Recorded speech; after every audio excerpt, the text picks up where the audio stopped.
So, Sammy, growing up, you said you had no connection to the fashion world, and I laughed when I heard that because I felt the same way coming from Chicago. How did you know this is something that you wanted and that you had this really unique perspective? I knew that this was something that I wanted once I found my first connection to the fashion world.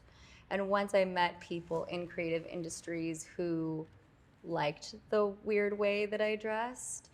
Uh, and then I just kind of decided to, on the weekends, intern and be like a coffee runner at a magazine photo shoot just to experience fashion.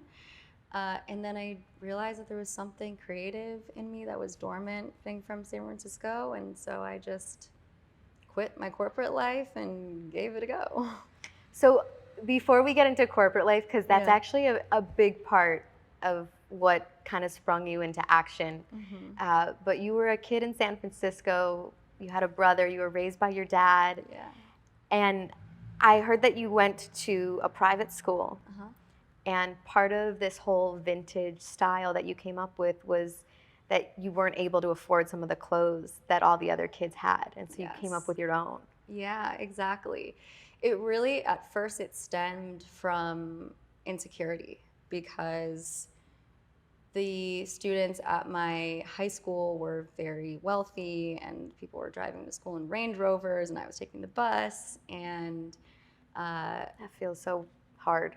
hard, but I was always used to being the odd person out, whether it was because of my economic background or if it was because I was the only person of color around or I was the only girl in my household, so I always found comfort in being different, which is an odd thing, but it's a really big motivator for me. So it stemmed from insecurity because I was the shyest girl in the world, and everyone was wearing Lacoste and Juicy and Uggs and all of these things that my dad was like, no, I'm not going to spend $70 or however it was on a polo or 100 something for your Ugg boots.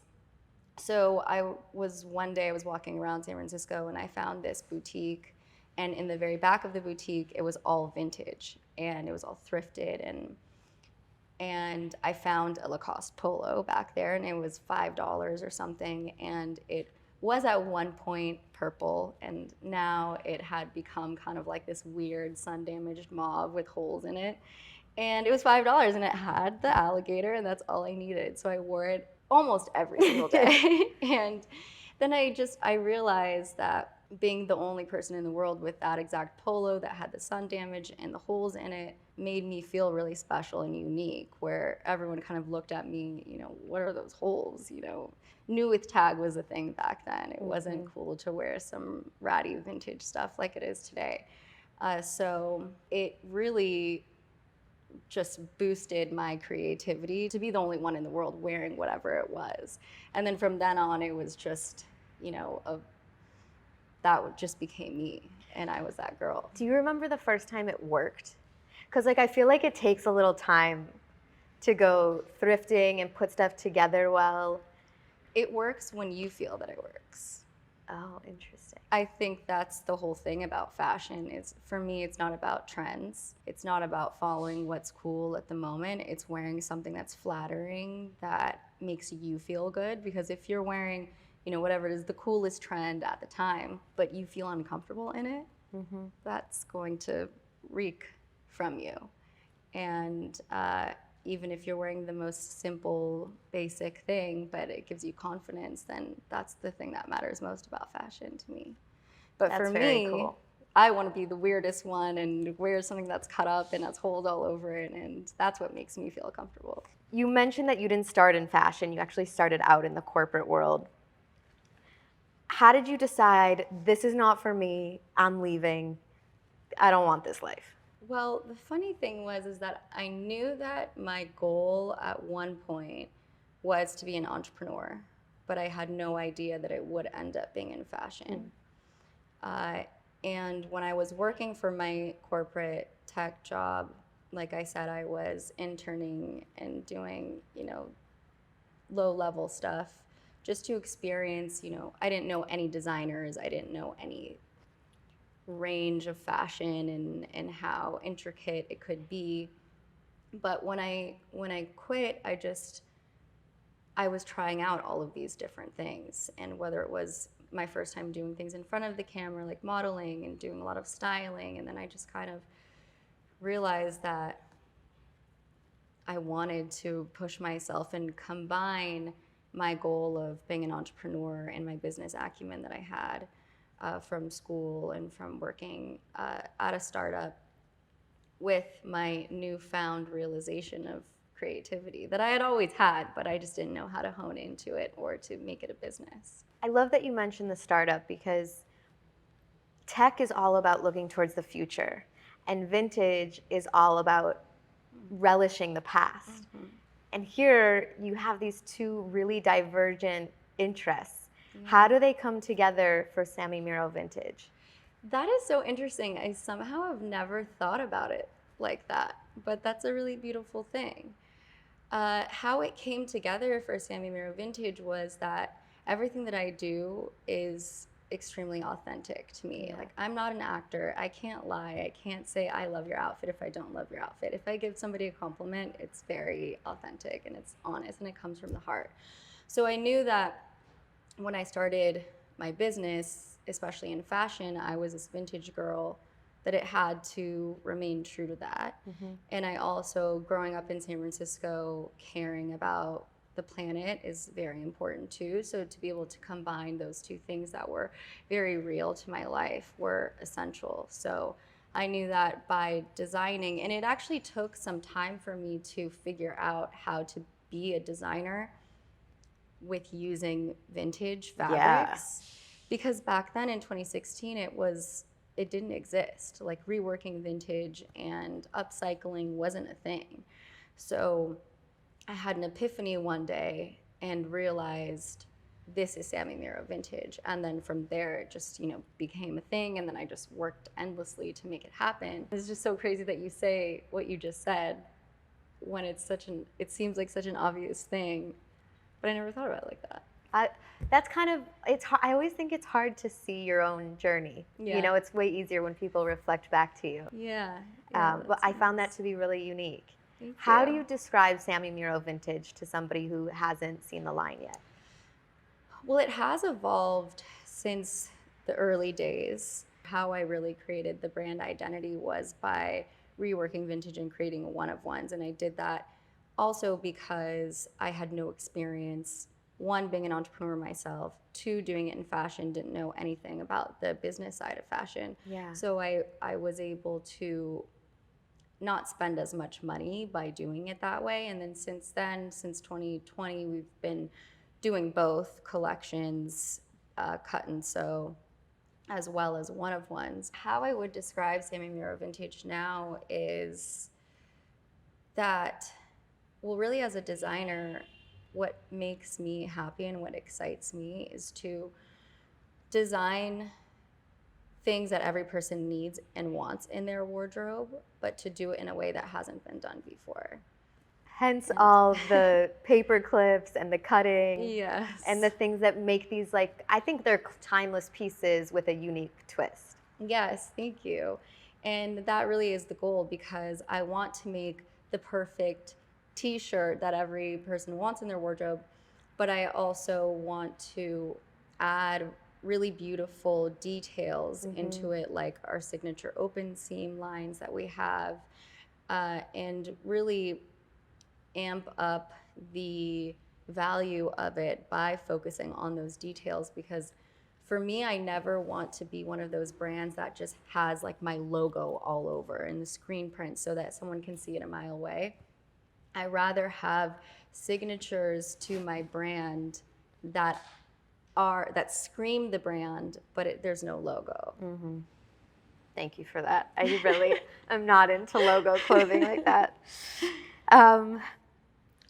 This is going to sound really dumb, so excuse I doubt it. It is. I don't understand. I researched it. I still don't understand what sustainable means in fashion.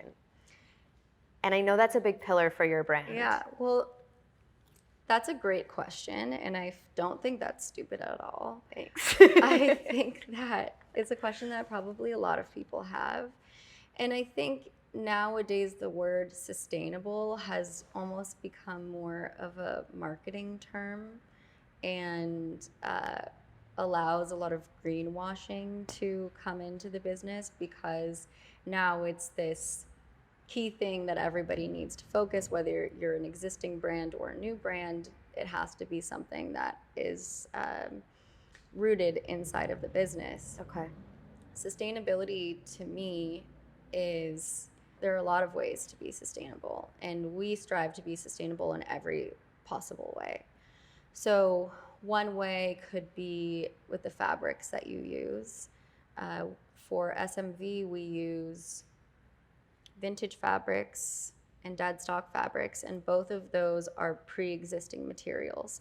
So it takes no additional manufacturing, no water usage, no dyeing, no production to create them. So they're already existing, and that's really the best way to be sustainable. However, it is very difficult when you have to scale, because if you're buying dead stock fabric, you only have X amount of rolls that you buy from the fabric store that you can use, and once it sells out, then it sells out. And I was able to have my business with using only those fabrics until 2020, when we really started growth. And now our fabrics, our best-selling fabrics, we've developed sustainably by using eco fabrics and processes like less water, chemicals. We use one of our fabrics from, like, our rib fabric is a really soft, stretchy fabric, and that's made from tencel, which is made from eucalyptus. Another one of our fabrics is organic hemp and cotton. So materials is one way.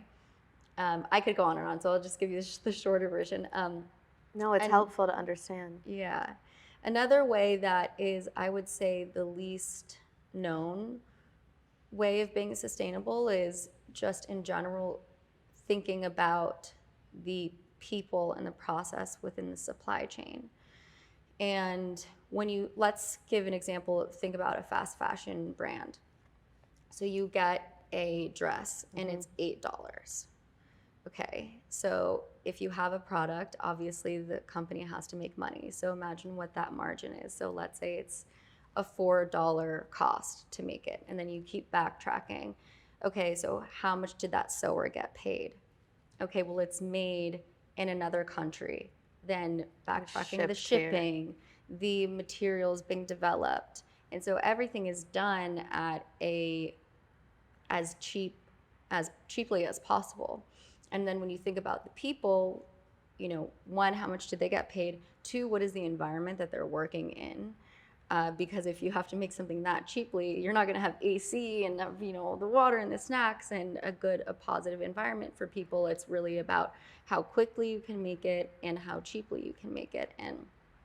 And so what that has done now is, it really gives kind of just like how McDonald's and these fast food chains, they have all of the power when it comes to farming.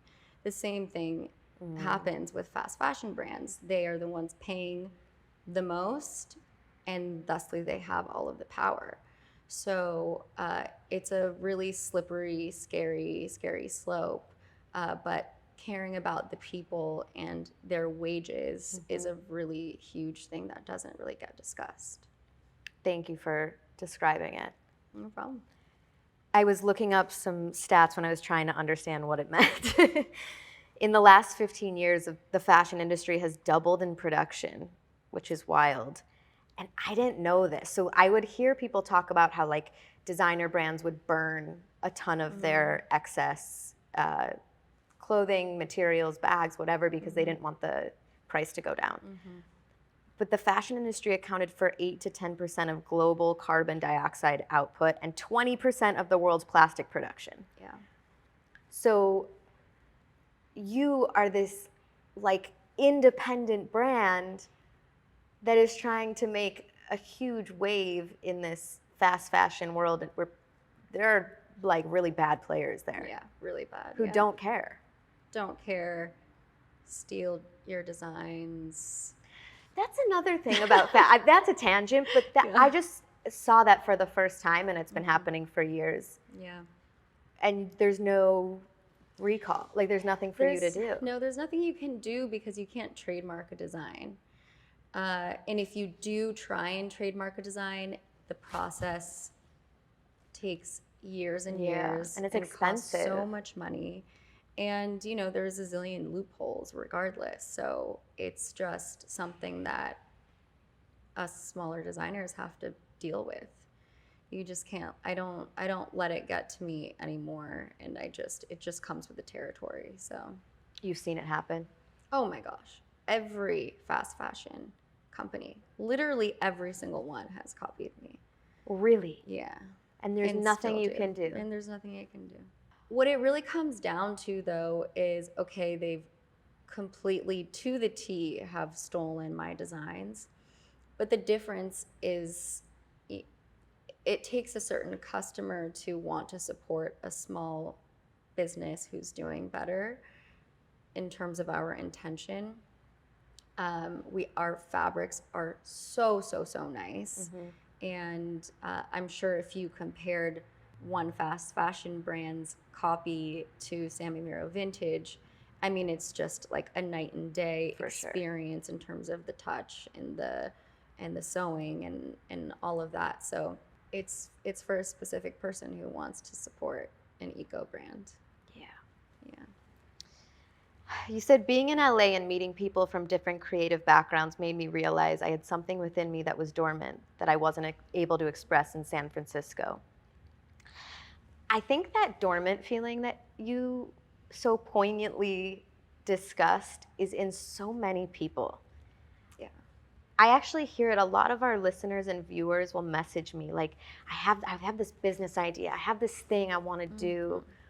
How did you make it not dormant? How did you get it out of you? I realized that, you know, I was still in my 20s when I started Sami Miro Vintage, and I realized that I'm the kind of person that if I want something, I have to make it happen. Otherwise, I will regret it forever. Yeah. And I think that also resonates with a lot of people, but there's so much fear and so much unknown. You know, I quit my corporate job. I had a 401k. I had insurance. I had security in terms of getting, you know, a salary. A paycheck, yeah. And I just knew that if all failed, I at least had at that point enough education and enough experience to be able to go back to that. So it was the perfect timing for me. I actually really applaud people who just kind of do it from the jump because they don't necessarily have something to fall back on. And to me, that I commend that. But for me, I had something to fall back on, and I just had to give it a try.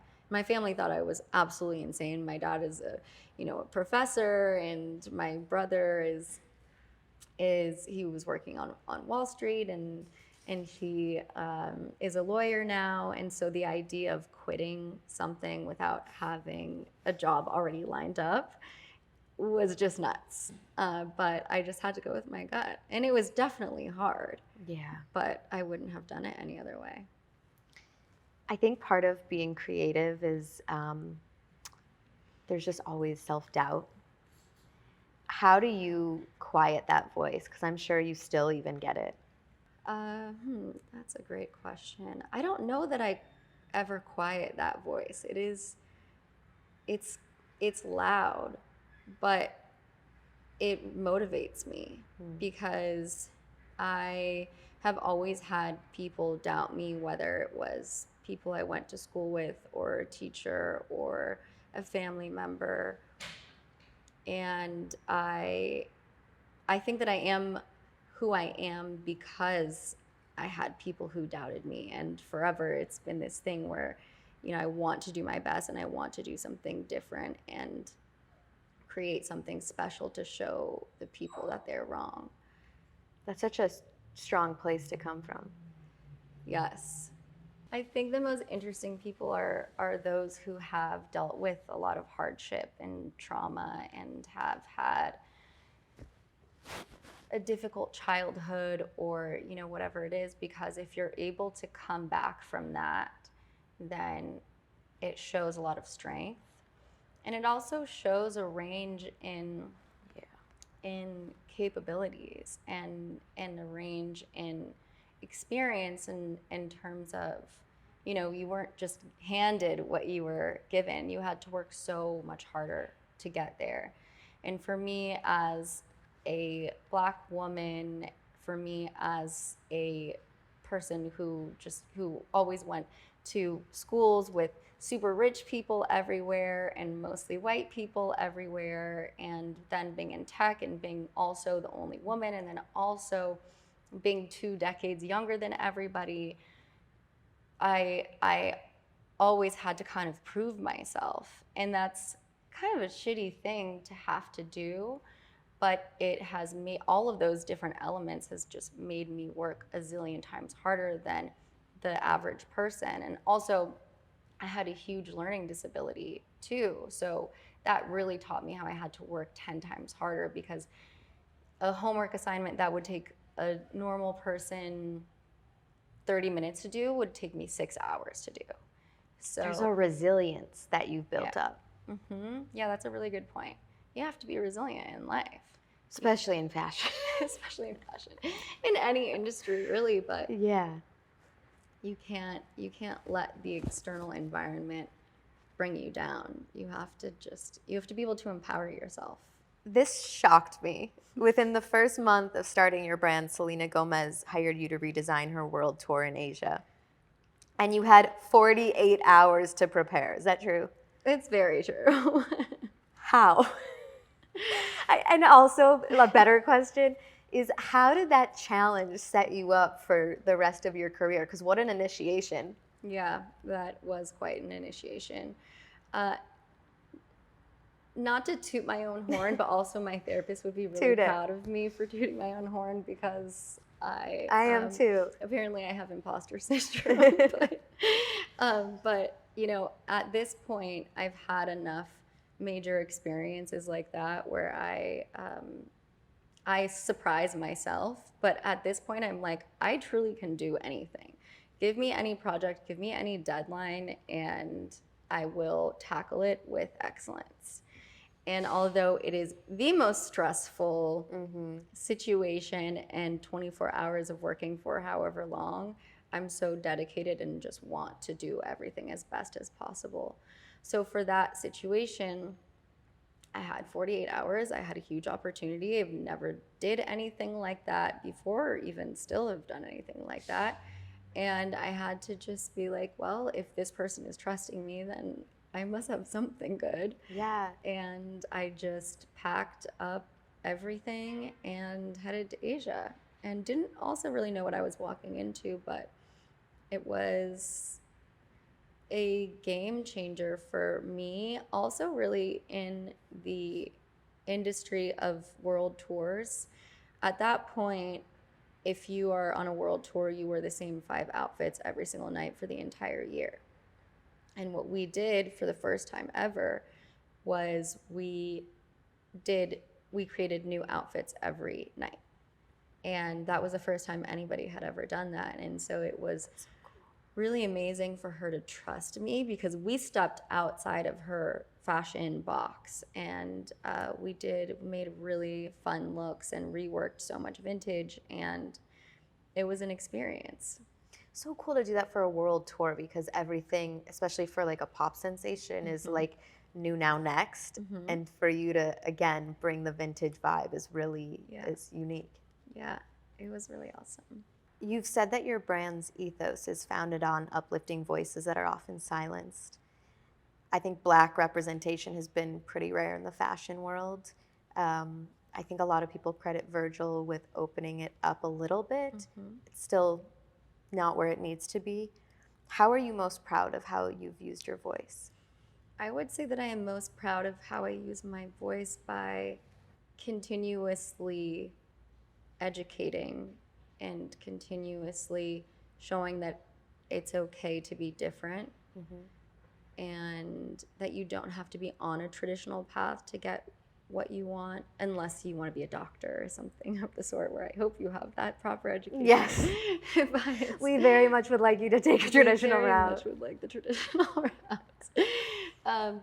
I would say that I'm most proud because above anything else, what I care about is showing the world and the people that you should be doing better for the planet, better for yourself, better for the people.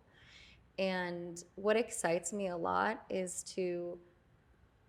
when you look at Sami Miro Vintage, we make really cool stuff. We are fashionable, and it is very cool, and it is very different. But our ethos is what holds us together. And our ethos is being eco-conscious, and it is about representing the underdog and having that, I don't even want to say juxtaposition, because it shouldn't be a juxtaposition, which I guess is my point, of being cool with education and doing better, shows that that is also cool. Yeah. And that people can combine the two, and that standing for something bigger than what looks cool is the coolest thing that you can do. That's a bar. Yes. How do you think that we can retool our own wardrobes to make them sustainable? Like, for people that don't have your eye like me, like, how can I go into my closet and start to see things differently? Well, before you said people who don't have my eye, what I was going to say was, what I do is, when I'm kind of over something that I have, instead of giving it away, I will first try to just rework it. So whether it's Cool. new or whether it's vintage, that's always the thing that I do. So if I've worn it, like, I'm over it, and I'm with my scissors and my safety pins, and I am reworking the whole entire thing, and it's not going to look anything like what I was wearing before, just because my eye is like, I don't like anything to be the way it's supposed to be. Mm-hmm. And now it's like, it's just a bad thing. Like, when I go out, I'm like, okay, I'm going to get ready. It takes me 5 seconds to do my hair and makeup. But then I'm like, so then I'll wait and I'll dilly-dally, and then I have to leave in 20 minutes. And I'm like, okay, great. Now time to get dressed, which, what am I ever thinking? And then I start reworking 10 outfits, and there's a zillion scraps all over my floor. That's awesome. And then it takes me an hour and a half, so it's just a mess. One of the things I'm learning from you in this interview is to just have more fun with fashion. Mm-hmm. Like, don't be so concerned about, is this cool? Does this look right? And just enjoy, mess around. Easier said than done, for sure. And yes and no, because like I was saying earlier, if your style is a simple white t-shirt and jeans, great. That's perfect for you, because if that makes you feel good, then you're not going to be thinking about your outfit. You're not going to be like pulling your shirt up and, feeling uncomfortable. And then you can focus on what's in front of you and have a real conversation and not feel insecure about what you're wearing. So at the end of the day, if you are comfortable, that's literally all that matters. Not everybody has to be weird and cut everything up, It's not for everybody, and that's okay. And you should feel okay and confident, because you are gorgeous and you are intelligent. And if you like more simple things, or if you like a specific range of things, that's okay. Okay, so I won't start cutting up my whole closet. Or do it, and you might love it. You might be the next Sami Miro Vintage. I won't. There's only one. Danielle Miro Vintage. We can do a collab. I love it. Okay, so one of the biggest mistakes I made in my 20s, and I tell this to people, and it sounds ridiculous, but I didn't know what my style was. And one of the biggest mistakes was I would buy pieces that were kind of expensive, and now I look at them and I've either given them away, or I get angry looking at the yellow heels I bought at my closet. Like, why did I buy those? Uh-huh. If you could give a piece of advice to women in their 20s who are still cultivating their style, what would it be? I would say outside of the whole wear what makes you comfortable thing, I would say to buy things that are more timeless. And especially if it's expensive and especially if you're saving up for it, think about, am I going to want to wear this next year? Am I going to want to wear this after the one time I wear it? And to think like that, because that the ultimate thing is to be able to rewear something. So if you can have your wardrobe last for longer, that's also eco-conscious and better for our planet, and fewer things go to the landfill. So to really, I think just in general, just be conscious of what you do, whether it's shopping and thinking about the result and what happens from there and how long you're going to have it. And, it's just an important thing to make conscious decisions and not just rash. I like this, I'm going to buy it now, Yes. I love the video on Instagram of you cutting stuff out. Yeah, in your mirror. Oh, right. Yeah, my signature backwards cut. I mean, that's also funny too because I didn't go to fashion school and I just do things the way that I want to do it. I don't like necessarily put things on the body form and pin things like you're supposed to. I literally just design things while I'm wearing them. And that's how I kind of, my weird like zigzaggy cuts ended up happening because I was cutting it on myself and just kind of like on a whim and not like making sure I had a pattern and like drawing the line first and then making sure the cut was perfect. I would just like cut everything on myself and then that just kind of became my thing. And so there's beauty that comes from just doing things the way you want to do it, unless it's surgery. Unless you're a doctor. Thank you very much. Okay, rapid fire. You ready? Mm-hmm. A celeb that you'd love to see rocking SMV. Georgia Smith. What piece of clothing in your own closet do you wear the most? My Porterhouse jeans. For people like me who don't know what Porterhouse is. They're just there are Sami Miro Vintage jeans. They're all reworked from quality vintage denim. That's dope. Do you have any rituals or things you say or do before a big moment in your life? Yes, I would say that the biggest thing for me that really applies to every single person is a lot of us have self-doubt. Let's say you're going to a networking event or a fashion event or a job interview, and you're at this event and you see the CEO of a tech company or you see Bella Hadid, and then you're like, well, what am I doing here if that person is here? And everybody has self-doubt and thinking that they're not good enough to be in the situation that they're in.